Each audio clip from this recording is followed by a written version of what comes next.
multo? Bakit hindi mo ako takutin? Sige na, sigawan mo ako. Ilabas mo dila mo. Hindi ka naman nakakatuwa, nakakainis ka. Tumayo ka nga dito, sasaktan kita. Buong gabi mo bang susuotin ang maskara na yan? Bakit naman hindi? Nakakatuwa ang itsura ko. Okay, sige.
Paano kung magising ang anak natin at wala tayo dun?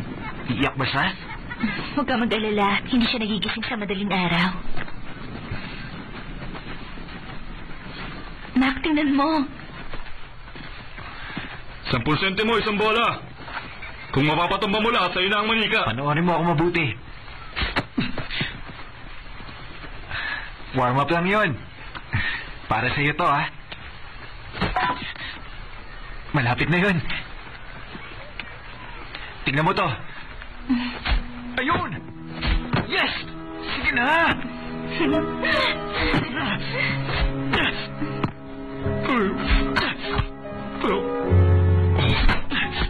Uy!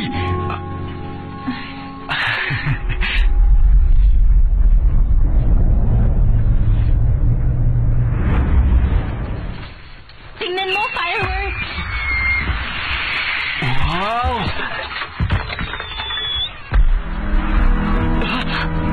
Yes! Sa wakas! Ang galing! Natamaan ko rin! Meron ka ng manika! Akin na yung laruan. Galing ko, di ba? Naku, ang haba ng pila. Imposibleng makasakay tayo. Subukan na lang natin sa iba. Bakit ano yun, ha? Wala na yung pila. Pwede na tayong sumakay. Oo, ano? Tama ka!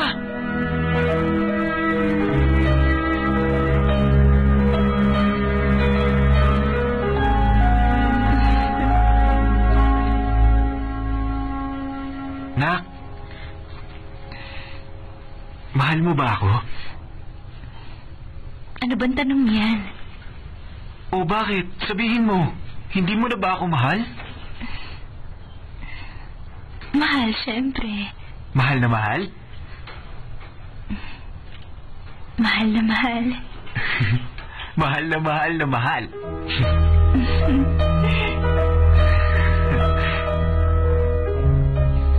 Uy, tignan mo yun, oh. May haunted house din doon. Pumunta tayo doon pagkatapos dito, ha? Hindi ka ba natatakot sa mga multo? Sino, ako? Hindi, ah. Hindi ako matatakot. Kahit sabay-sabay pa silang maglabasan.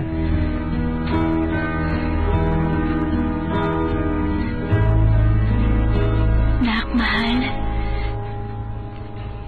Kung isang araw mamatay ako, mabubuhay ka ba nang wala ako? Bakit mo naman tinatanong yan? Wala, gusto ko lang malaman.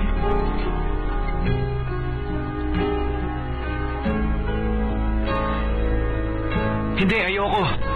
Walang mamamatay sa atin. Gusto ko ako unang mamamatay. Kung mawawala ka sa buhay ko, wala nang saysay pa para mabuhay.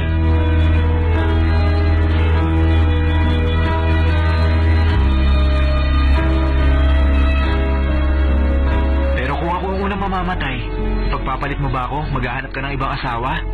Kakalimutan mo na ba ako?